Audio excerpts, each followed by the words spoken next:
Hello student, आप सभी कैसे हैं। उम्मीद होगा कि आप सभी अच्छे होंगे और स्वस्थ होंगे। आपकी एग्ज़ाम की तैयारी कैसे चल रही है आप लोग कमेंट में ज़रूर लिखिएगा। आज बच्चों हम लोग बायोलॉजी का पहला चैप्टर जैव प्रक्रम का इम्पोर्टेंट ऑब्जेक्टिव क्वेश्चन देखेंगे। ये सारे ऑब्जेक्टिव क्वेश्चन आपके लिए इम्पोर्टेंट है। आप लोग सारे ऑब्जेक्टिव क्वेश्चन को ज़रूर याद कर लीजिएगा। आइए अब ऑब्जेक्टिव क्वेश्चन को देखते हैं। पहला प्रश्न है कि पौधे में जाइलम द्वारा पदार्थ का स्थानांतरण होता है। तो पौधे में जाइलम द्वारा पदार्थ का स्थानांतरण होता है नीचे से ऊपर की ओर की ऑप्शन बी में ऊपर की ओर की ऑप्शन सी है ऊपर एवं नीचे की ओर की ऑप्शन डी है नीचे, इनमें से कोई नहीं। तो पौधे में जाइलम द्वारा पदार्थ का स्थानांतरण होता है। तो कैसे होता है बच्चों, आप लोग याद रखिएगा कि ऊपर की ओर होता है। ऑप्शन बी आपका बिल्कुल सही हो जाएगा। यह कई बार बच्चों आपके एग्जाम में पूछा हुआ प्रश्न है। दूसरा प्रश्न है कि मनुष्य में उत्सर्जी अंग है। तो मनुष्य में उत्सर्जी अंग क्या है। ऑप्शन ए में है रक्त है, कि ऑप्शन बी में श्वेत ग्रंथि है, कि ऑप्शन सी में वृक्क है, कि ऑप्शन डी में अग्नाशय है। तो उत्सर्जित अंग क्या है, तो वृक्क है। आप लोग इसको ध्यान में रखिएगा। ऑप्शन सी आपका बिल्कुल सही हो जाएगा। बच्चों, आप लोग 10 का अच्छे ढंग से तैयारी करना चाहते हैं तो इस चैनल को ज़रूर सब्सक्राइब कर लीजिएगा। इस चैनल पर बच्चों 10 क्लास का हर एक सब्जेक्ट का ऑब्जेक्टिव और सब्जेक्टिव क्वेश्चन करवाई जाती है, जो कि आपके लिए इम्पोर्टेंट होता है। और वीडियो को आप लोग एक लाइक जरूर कर दीजिएगा। आइए अब तीसरा प्रश्न को देखते हैं। तो वृक्क की क्रियात्मक इकाई निम्न में से कौन है। तो वृक्क की क्रियात्मक इकाई कौन है बच्चों, तो नेफ्रॉन है। ऑप्शन बी आपका बिल्कुल सही हो जाएगा। आप लोग इसको याद कर लीजिएगा। ये सारे प्रश्न बच्चों इम्पोर्टेंट प्रश्न है। चौथा प्रश्न है कि विभिन्न क्रियाओं के फलस्वरूप बने हानिकारक पदार्थ को शरीर से बाहर निकालने के तंत्र को कहते हैं। तो क्या तंत्र कहते हैं बच्चों, तो इसे उत्सर्जित तंत्र कहते हैं। ऑप्शन डी आपका बिल्कुल सही हो जाएगा। पाचन तंत्र नहीं होगा, तंत्रिका भी नहीं होगा और परिसंचरण नहीं, उत्सर्जन तंत्र होगा। पांचवा प्रश्न है कि एक कृत्रित वृक्क नाइट्रोजनी अपशिष्ट पदार्थों को रुधिर से किस प्रक्रिया द्वारा निकालती है। तो यह एक कृत्रिम वृक्क नाइट्रोजनी अपशिष्ट पदार्थों को रुधिर से किस क्रिया द्वारा निकालती है बच्चों, तो यह अपवहन क्रिया द्वारा निकालती है। ऑप्शन डी आपका बिल्कुल सही हो जाएगा। आप लोग कमेंट में भी लिखते चलिए। छठवां प्रश्न है कि खुला परिसंचरण तंत्र पाया जाता है।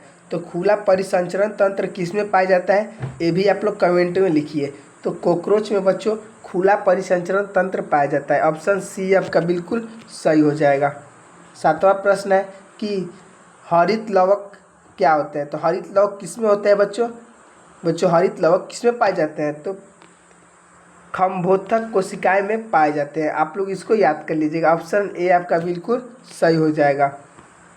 आठवां प्रश्न है कि हरे पौधे में पोषण की कौन सी विधि है।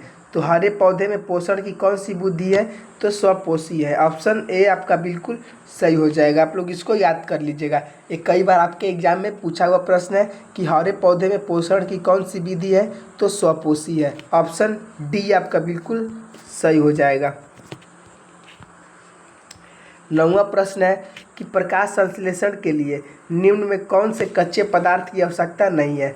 तो प्रकाश संश्लेषण के लिए कौन से कच्चे पदार्थ की आवश्यकता नहीं होती है, तो बच्चों कार्बन डाइऑक्साइड की आवश्यकता होती है। जो ऑक्सीजन होता है इसकी आवश्यकता नहीं होती है। ऑप्शन बी आपका बिल्कुल सही हो जाएगा। आप लोग इसको याद कर लीजिएगा।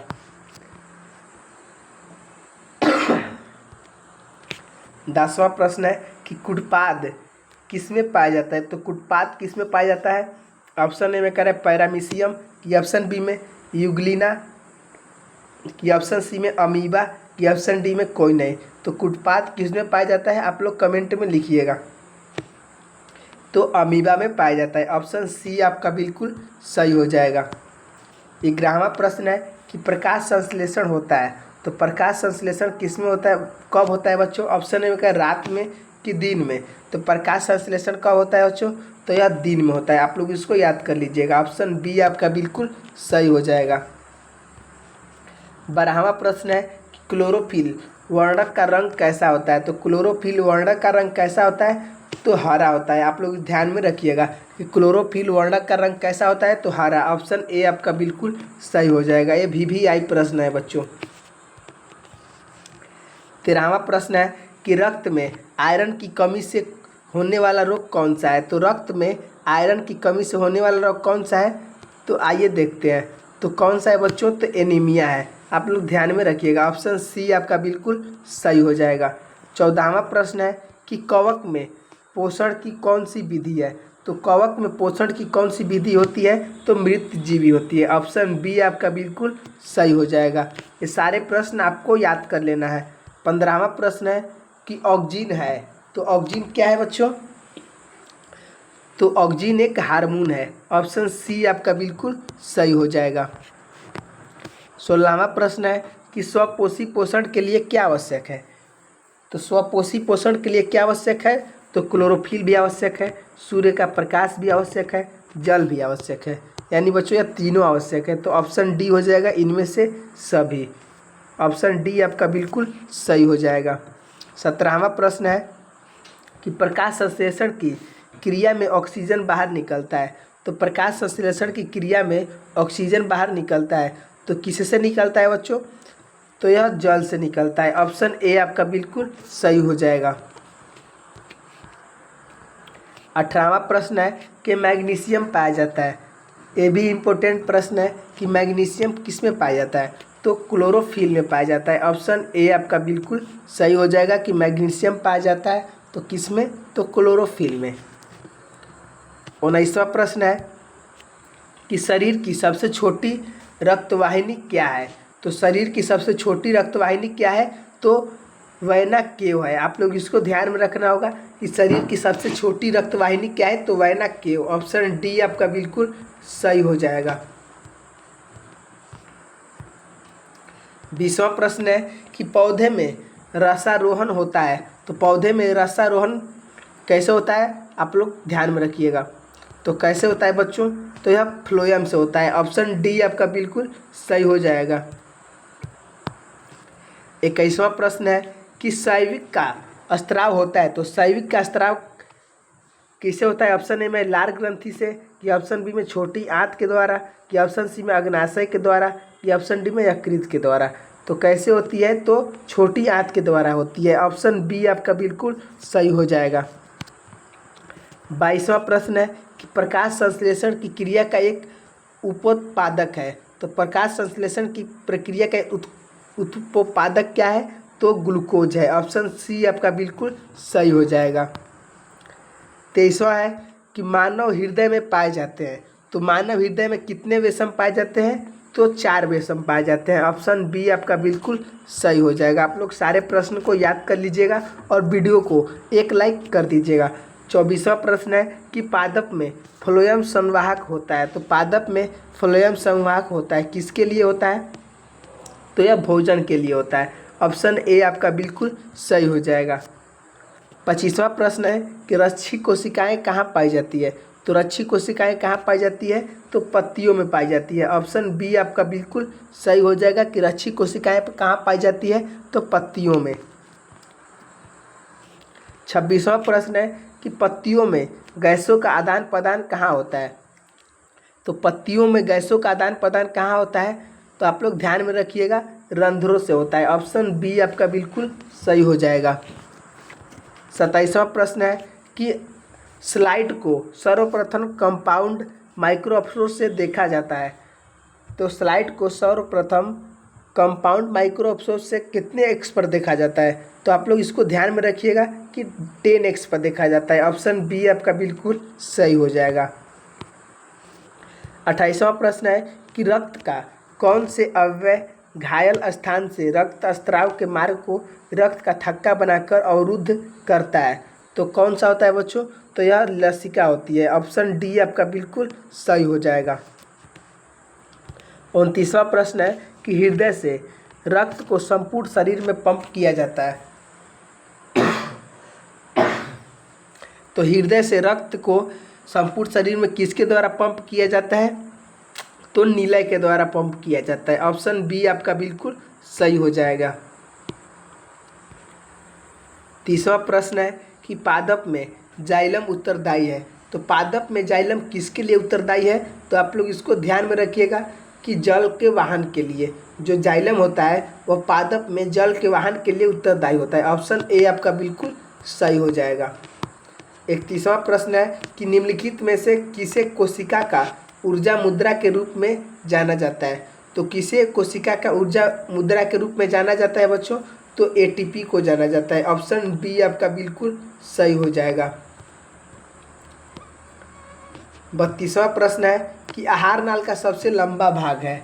तो आहार नाल का सबसे लंबा भाग क्या है? आप लोग कमेंट में लिखते चलिएगा।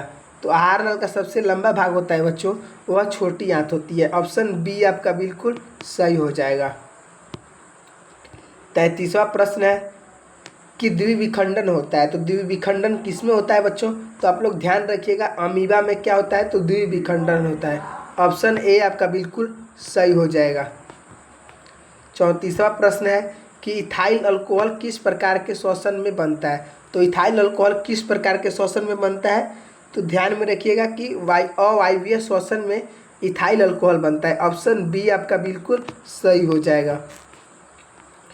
35वां प्रश्न है कि हरे पौधे कहलाते हैं। तो हरे पौधे क्या कहलाते हैं? उत्पादक कहलाते हैं कि अपघटक कहलाते हैं कि उपभोक्ता कहलाते हैं कि आहार श्रृंखला?